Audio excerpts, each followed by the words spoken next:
আসসালামু আলাইকুম ওয়া রাহমাতুল্লাহি ওয়া বারাকাতুহু। প্রিয় শিক্ষার্থীবৃন্দ, কেমন আছো? আশা করছি ভালো আছো। ওয়েলকাম টু আওয়ার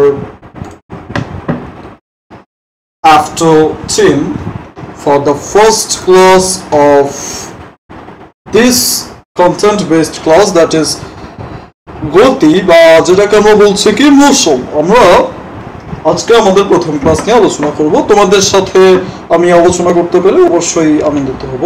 তো তোমরা যে বিষয়গুলো শিখবে এই অধ্যায় থেকে, পুরো অধ্যায়, আজকের কন্টেন্ট নয়, পুরো কন্টেন্টগুলো থেকে তোমরা শিখতে পারবে স্থিতি ও গতির ব্যাখ্যা, স্কেলার এবং ভেক্টর রাশি, গতির সমীকরণ, পড়ন্ত বস্তুর ক্ষেত্রে গতির সমীকরণ, লেখচিত্রের মাধ্যমে গতির রাশির সমাধান এবং আমাদের জীবনে গতির প্রভাব সম্পর্কে তোমরা শিখবে।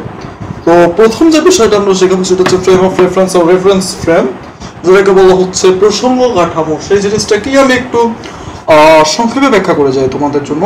যে ধরো আমি হচ্ছি আফটার, তুমি হচ্ছে বিফোর। এখন আচ্ছা ধরে নাও এটা একটা ওয়াল, ঠিক আছে? এইখানে ধরো যে তুমি দাঁড়ায় আছো, ধরো যে তুমি এখান থেকে চাই দেখতেছো যে এই জায়গার ওয়ালটা চুপচাপ দাঁড়ায় আছে, তার মানে ওয়ালটা তোমার সাপেক্ষে স্থির, আবার ওয়ালের সাপেক্ষে তুমি স্থির। এখন এই যে যার সাপেক্ষে যে স্থির, যেমন তোমার সাপেক্ষে ওয়াল স্থির, যাকে আমরা সাপেক্ষ ধরতেছি, মানে যার সাথে তুলনা করে আমি বলতেছি যে এই জিনিসটা স্থির, সেই হচ্ছে প্রসঙ্গ কাঠামো বা ফ্রেম অফ রেফারেন্স, ঠিক আছে? যেমন তুমি এখানে প্রসঙ্গ কাঠামো, আবার দেয়ালকে বিবেচনা করলে দেয়াল এখানে প্রসঙ্গ কাঠামো, আবার তোমরা দেয়াল এবং তুমি দুইজনই আছো পৃথিবীর ভিতরে। এখানে আছে ধরো চাঁদে একজন মানুষ, চাঁদ থেকে একজন তোমাকে দেখতেছে, ধরো যে চাঁদে একজন দাঁড়ায় আছে, দাঁড় করায় দিলাম। তো চাঁদ থেকে ধরো যে তোমাকে দেখতেছে, ধরো চাঁদ থেকে যে তোমাকে দেখতেছে তার সাপেক্ষে তুমিও গতিশীল এও গতিশীল, আবার এর সাপেক্ষে তুমি স্থির আর তোমার সাপেক্ষে স্থির। তার মানে যার সাপেক্ষে যে, মানে কারো সাপেক্ষে তুলনা করাকে মূলত বলা হয় প্রসঙ্গ কাঠামো। আচ্ছা, তো আমরা একটু বলছি। যেমন দেখো একটা ট্রেন যাচ্ছে এখানে, এখন এই ট্রেনটা হচ্ছে প্রসঙ্গ কাঠামো। ধরো যে আমি হচ্ছে এখানে মকসেদ, এখন ধরো যে আমি মকসেদ দাঁড়ায় আছি এখানে, আর এখান থেকে এই ট্রেনের ধরে নাও এখানে ট্রেনের হেল্পার, সে আমাকে দেখতেছে। ট্রেনের হেল্পার হয় না, আমি এমনি তোমাদেরকে বলার জন্য। তো মকসেদকে ট্রেনের হেল্পার দেখতেছে, দেখে বলে শালা তো পিছের দিকে সরে যাচ্ছে, কিন্তু আসলে কি তাই? তুমি তো দাঁড়ায় আছো, ট্রেনের হেল্পারই তো এদিকে গতিশীল, তাই না? ট্রেনের হেল্পার গতিশীল না, আর তোমাকে সে মনে করতেছে যে তুমি বিপরীত দিকে গতিশীল হয়ে আছো। কেন মনে করতেছে? কারণ হচ্ছে সে গতিশীল, তার দেখার সাপেক্ষে, তার সাপেক্ষে তুমি হচ্ছে এরকম অবস্থানে রয়েছো। যে দৃঢ় বস্তুর সাপেক্ষে কোনো স্থানে কোনো বিন্দু বা বস্তুকে সুনির্দিষ্ট করা হয় তাকে প্রসঙ্গ। একটা জিনিসকে ধরলাম আমি মকসেদের সাপেক্ষে, তাহলে মকসেদ হচ্ছে প্রসঙ্গ কাঠামো, নাহলে দেয়ালটা প্রসঙ্গ কাঠামো, এটাই শেষ, আর কিচ্ছু না। তো প্রসঙ্গ কাঠামো পিওর যদি আমি বিজ্ঞানের ভাষায় বলি তাহলে কিছু সংজ্ঞা আছে, দুইটা সংজ্ঞা আছে। তোমরা জাস্ট এক নজরে দুইটার সংজ্ঞা এক নজর খেলে বা রিডিং পড়বা যে আসলে সায়েন্সের সংজ্ঞাগুলো কেমন দেয়, এটা বোঝার জন্য। সংজ্ঞা মুখস্থ করার দরকার নাই, এমনি কনসেপ্ট থেকে বুঝলেই হয়ে যাবে। আচ্ছা, এখন বলতেছে স্থিতি আর গতি নিয়ে আমি একটু আলোচনা করি। রেস্ট অ্যান্ড মোশন, এটা হচ্ছে আমাদের অধ্যায়ের মূল পড়া, ঠিক আছে? স্থিতি জিনিসটা কি? স্থিতি হচ্ছে কোনো বস্তু স্থির থাকা। তুমি হচ্ছে মকসেদ, এখন তুমি ধরো যে 0 সেকেন্ড তুমি ধরো যে এই অবস্থানে আছো, আমি এখানে যেখানে বসে আছি, 5 সেকেন্ড পর তোমার আমার ক্লাস চলতেছে, আমি তখনও এখানেই বসে আছি। 100 সেকেন্ড পর মরে যাওয়ার পরও আমি এখানেই বসে আছি, ছুটে বসে হয়তো। এই যে দেখো, মানে আমি সব সময় স্থির তো স্থিরই আছি, এটা হচ্ছে আমার স্থির অবস্থা। অর্থাৎ সময়ের সাথে দেখো এখানে টাইম আছে, কিন্তু যেমন মরে যাওয়ার একটা সময় আছে, তারপরে যে কোনো জায়গার একটা টাইম আছে, 0 সেকেন্ড 10 সেকেন্ড, এই সময়গুলোতে আমার অবস্থান এতে এই আছে, মানে আমার অবস্থানের কোনো চেঞ্জ হয়নি, তাই আমি স্থির। তারপরে সময়ের সাথে পরিপার্শ্বের সাপেক্ষে কোনো বস্তু স্থির থাকা। এখন ধরো যে মকসেদ আছে 0 সেকেন্ড এরকম অবস্থানে, 10 সেকেন্ড পর দেখা গেল যে মকসেদ সুইটে এখানে চলে আসছে, তার মানে মকসেদ 10 সেকেন্ড পরে এই জায়গায় আসলো, বলে এটা হচ্ছে মকসেদের অবস্থানের পরিবর্তন হয়েছে। তাহলে সময়ের সাথে যখন অবস্থানের পরিবর্তন হচ্ছে তখন সেটাকে আমি বলছি গতিশীল। কিন্তু গতি এবং স্থিতি দুইটাই পরম, এর কোনোটাই কিন্তু স্থায়ী নয়, গতি যেমন পরম, স্থিতিও তেমন পরম। আচ্ছা, এখন আমি বিভিন্ন প্রকার গতি নিয়ে আলোচনা করব, যেমন সরল রৈখিক গতি প্রথমটা বা রৈখিক গতি। এটা হচ্ছে এরকম লাইনে চলতেছে, এগুলো সবই করবো। মানে সরলরেখায় চলমান কোনো বস্তু, যেমন দেখো সোজা পথে দৌড়ানো, এখানে সোজা সোজা দৌড়াচ্ছে সে, তাই এর গতি সরল রৈখিক গতি। সোজা পথে দৌড়ানো আবার দেখানো হয়েছে ভুল করে। আচ্ছা, তারপর হচ্ছে সোজা রাস্তায় গাড়ি চালাচ্ছি আমি, একদম স্ট্রিট রাস্তা, কোনো বাঁক নেই, ওইটা হচ্ছে গাড়িটার সরল রৈখিক গতি। আচ্ছা, এবার আসি আমরা ঘূর্ণন গতিতে, ঠিক আছে? হোয়াট ইজ ঘূর্ণন গতি, আমরা সেটা এখন একটু শিখবো যে ঘূর্ণন গতিটা কি। যেমন দেখো, আমি সহজ উদাহরণ দিয়ে যদি বোঝাই, যে ধরো যে এরকম একটা জিনিস, যে একটা লোক এই স্পিন এটাকে বলটাকে পেঁচাই রং করে ঘোরাচ্ছে, এইদিকেই ধরো ঘোরাচ্ছে, মানে ধরো যে এটা হচ্ছে বিন্দু, আর এই দূরত্বটা সব সময় এখানে যা দেখবো, এখানেও তা, এখানেও তা, এখানেও তা, চারদিকে তা, এই বিন্দুটাকে বলা হচ্ছে মূলত ঘূর্ণন গতি। মানে একটা নির্দিষ্ট বিন্দুকে কেন্দ্র করে সম দূরত্ব বজায় রেখে ঘূর্ণায়মান কোনো বস্তু হচ্ছে ঘূর্ণন গতি। ঠিক একইভাবে যেমন স্যাটেলাইট একটা পৃথিবীকে কেন্দ্র করে ঘুরছে, এটা নির্দিষ্ট দূরত্ব, কিন্তু পৃথিবী সূর্য কেন্দ্র পৃথিবী নিজ অক্ষে ঘুরছে, এটা ঘূর্ণন নয়, কারণ এটা কিন্তু গোল পথ নয়। যেমন এই যে এটা ঘূর্ণন গতি। নাগরদোলায় তোমরা চললে নাগরদোলাতে দেখতে পাবো যে গোল নাগরদোলা সব সময় এরকম করে ঘুরতেছে, দ্যাটস ওয়াই এটা ঘূর্ণন গতি। এরপর আছে চলন গতি। কোনো কিছু যদি এমন ভাবে চলে যে তার সকল কোণা একই দিকে, যেমন গাড়ির চাকা দেখো, গাড়ির লোকটাকে দেখো, গাড়ির স্টিয়ারিং হ্যান্ডেল যা কিছু আছে সব কিছু কিন্তু একই দিকে একই সাথে যাচ্ছে, সময় কোনো হেরফের নাই, এই জন্য এটা হচ্ছে একটা চলন গতি। আপেলের সকল কোণা একই সাথে মাটিতে এসে ড্রপ করতেছে, সারফেসে এসে, তাই এটাও একটা চলন গতি। বলটাও ঠিক একই রকম ভাবে, একটা বলকে আমি শুট করলে বলের কি খালি এই অংশটুকু যাবে, নাকি পুরো বলটাই যাবে? পুরো বলটাই যাবে। তারপর ট্রেনেরও সব কোণা একই দিকে একই সাথে মুভ করে। তো চলন গতি এক ধরনের রৈখিক গতি বা সরলরৈখিক গতি। এবার সরলরৈখিক গতিগুলো সব কিন্তু চলন গতি। এরপর হচ্ছে পর্যাবৃত্ত গতি। পর্যাবৃত্ত গতি কি? পর্যাবৃত্ত গতি হচ্ছে সেই গতি নির্দিষ্ট সময় পর পর নির্দিষ্ট দিক থেকে নির্দিষ্ট বিন্দু অতিক্রম করে। যেমন দেখো, এখানে পৃথিবী একটা নির্দিষ্ট সময় পর পর, এখানে তো পৃথিবীকে কেন্দ্র করে স্যাটেলাইটকে দেখা যাচ্ছে, একইভাবে ধরো যে এটা হচ্ছে সূর্য আর এটা হচ্ছে পৃথিবী, সেটা আরো সহজ হয়। যেমন পৃথিবীর চাপ 365 দিন, 365 দিন 5 ঘন্টা 48 মিনিট 47 সেকেন্ড সময় নেয় পৃথিবী একবার সূর্যকে প্রদক্ষিণ করতে। এর থেকে 1 সেকেন্ডও কম বেশি না। এখান থেকে যদি সে শুরু করে, ঠিক ওই সময় পর সে আবার এখানে ব্যাক করবে। একই রকম ভাবে পিরিয়ডিক মোশন এরকম হতে পারে। পেন্ডুলামের ক্ষেত্রে পিরিয়ডিক মোশনের কিন্তু পিরিয়ডিক মোশন 3 ধরনের হয়। একটা হচ্ছে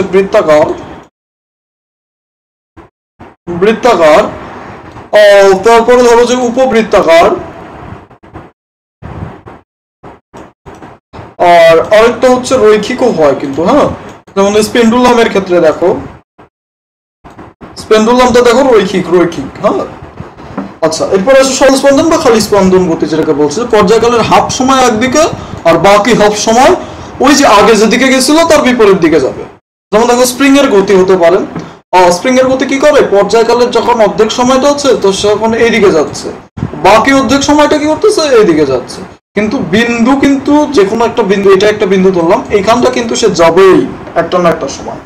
আবার তরঙ্গের ক্ষেত্রে দেখো, এইখান থেকে এই পর্যায়কালের অর্ধেক সময় এখানে, বাকি অর্ধেক সময় কিন্তু এই দিকে নিচের দিকে। আর এই যে নির্দিষ্ট একটা বিন্দুতে কিন্তু সে বারবার আবার এখান থেকে ঘুরে এই নির্দিষ্ট বিন্দুতে সে আবার ব্যাক করবে। That's why it's called also স্পন্দন গতি। তারপরে যেটাকে বলা হচ্ছে অসিলেটরি মোশন। তারপরে দোলনা অর্ধেক সময় এখান থেকে এখানে, আবার বাকি অর্ধেক সময় পিছনের দিকে যায়। আর পেন্ডুলাম তো সব সময় আছেই, বা এক অর্ধেক সময় এখানে যদি আমি হাফ সেকেন্ড ধরি তাহলে হাফ সেকেন্ড এদিকে যাবে আর বাকি হাফ সেকেন্ড এদিকে যাবে। এটাকে যদি আমি নির্দিষ্ট বিন্দু ধরি তাহলে এখান থেকে গিয়ে সে এইখান দিয়ে এদিক দিয়ে এই পর্যন্ত গেল পুরো সময়টা মিলে, কিন্তু পরে তো আবার এখানে ব্যাক করবে পরবর্তী হাফ সময়ে, তাই না? আচ্ছা, তো সংজ্ঞা এখানে দেওয়া আছে, সংজ্ঞাটা তোমরা পড়ে নিও যে পর্যাবৃত্ত গতি সম্পূর্ণ কোনো বস্তুগণ যদিও এক এর পর্যায়কালে অর্ধেক সময় নির্দিষ্ট হয়, বাকি অর্ধেক সময় পূর্ব গতির বিপরীত দিকে চলমান থাকে, সেটাকে বলা। তো এখন স্কেলার আর ভেক্টর রাশি নিয়ে একটু বলে দিই যে স্কেলার রাশি কি। স্কেলার রাশির মান আছে, ভেক্টর রাশির মান দিক দুইটাই আছে। মান আছে মানে কি? যেমন আমি দৈর্ঘ্য, মানে আমি 5 ফুট 7 ইঞ্চি লম্বা। মানে আমি কোন দিকে 5 ফুট 7 ইঞ্চি লম্বা সেটা কিন্তু আমার বলা লাগতেছে না, আমি জাস্ট বললাম যে আমি 5 ফুট 7 ইঞ্চি লম্বা, হয়ে গেছে। এটা হচ্ছে দৈর্ঘ্য। একইভাবে আমি যদি ভর বলি, যেটাকে ভরকে আমি ম্যাস দ্বারা প্রকাশ করি, এর একক হচ্ছে কেজি। প্রথম অধ্যায়ে তোমরা শিখেছো। তো এই কেজি যে এককটা, এই ভরটাকে, এটাকে আমি ম্যাস দ্বারা প্রকাশ করতেছি। এটাও কিন্তু আমি ঠিক সেম প্রসেসে, আমি 5 কেজি ভরের একজন, ধরো 50 কেজি ভরের একজন মানুষ, আমি এখন আমি জাস্ট 50 কেজি বললেই কাহিনী মিটে যাচ্ছে।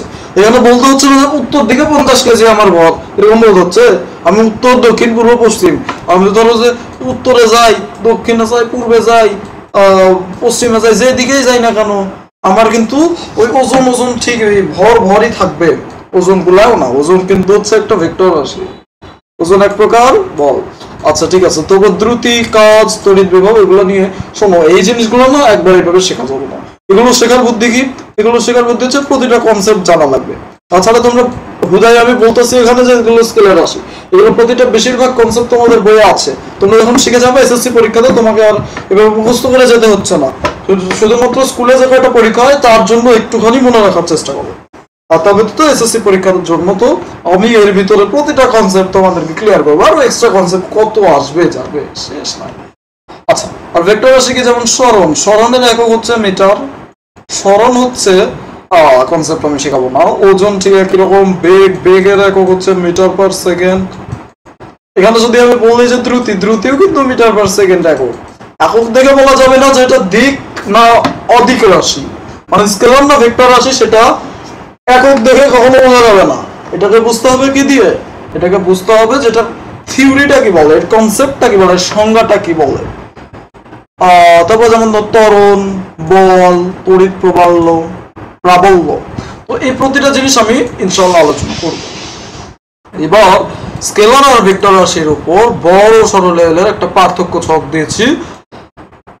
তোমাদের পরীক্ষার পার্থক্য তেমন একটা আসে না। এসএসসি বোর্ড পরীক্ষায় আমি দেখেছি, আমি নিজেও যে প্রশ্নটা করেছি সেখানেও কিন্তু আমি যে প্রশ্নগুলো আবার চ্যানেলে আপলোড করে থাকি আর কি, যে তোমাদের মডেল টেস্টের যে প্রশ্নগুলো আপডেট করব এই কনসেপ্টগুলো শেষে, এখানে কিন্তু এটা বারবার আসবে, কারণ এটা গুরুত্বপূর্ণ। তো আমি একটু বোঝাই তোমাদেরকে। যেমন দেখো, যে সকল ভৌত রাশির মান আছে কিন্তু দিক নেই সেগুলো হচ্ছে স্কেলার, আর যেগুলোর মান দিক দুইটাই আছে সেগুলো হচ্ছে ভেক্টর। স্কেলারের ক্ষেত্রে শুধু মানের প্রয়োজন, ভেক্টরের ক্ষেত্রে মান দিক দুইটাই লাগে। উদাহরণ এখানে দেখো, দৈর্ঘ্য, ভর, সময়, জনসংখ্যা, তাপমাত্রা, তাপ, বিদ্যুৎ, বিভব, দ্রুতি, এগুলো হচ্ছে স্কেলার রাশি। আর ভেক্টর রাশি কি? যেমন দেখো, সরণ, বেগ, ত্বরণ, মন্দন, বল, ওজন, কৌণিক বেগ, কৌণিক ভরবেগ, টর্ক, ক্ষেত্রফল ইত্যাদি। দুটি ভেক্টরের অর্থাৎ ডট বা স্কেলারের গুণফল একটি স্কেলার রাশি, আর দুটি ভেক্টরের গুণফল বা ক্রস গুণফল সর্বদা একটি ভেক্টর রাশি হবে। স্কেলার রাশি সাধারণত বীজগাণিতিক নিয়মেই করা যায়, কিন্তু ভেক্টর রাশির ক্ষেত্রে কোন পদ্ধতি লাগে বলেন তো? ভেক্টর রাশির ক্ষেত্রে জ্যামিতিক পদ্ধতি অ্যাপ্লাই করতে হয়। ত্রিকোণমিতিক ফিগার চলে আসবে। যেমন ধরো বললো যে এখান থেকে যাত্রা শুরু করছি, এখানে আমি গেলাম, এইখান থেকে এই পর্যন্ত আমার সরণ কত, এইটুকু আমার সরণ। এখন আমাকে এই যে এরকম একটা ফিগার আঁকে নিতে হবে, একটা ত্রিভুজের মতো ফিগার আসবে, আমাকে এখান থেকে বের করতে হবে, ঠিক আছে? আর কিভাবে? এখানে আরো কিছু দেওয়া আছে, স্কেলার রাশির একমাত্রিক প্যারামিটার আর ভেক্টর রাশির দ্বিমাত্রিক, ত্রিমাত্রিক, একমাত্রিক, দ্বিমাত্রিক, এমনকি সময় বিশেষে ত্রিমাত্রিক প্যারামিটার পর্যন্ত হয়। দ্বিমাত্রিক তো হয় সবসময়। আজকের মতো এখানে, আজকে আর না, আফটারের প্রথম ক্লাস একটু কম দিলাম, হজম করো। এরপরে রজনী ক্যান্ডি সহ পরের ক্লাস ইনশাআল্লাহ আপলোড করবো। ততক্ষণ ভালো থাকো, সুস্থ থাকো।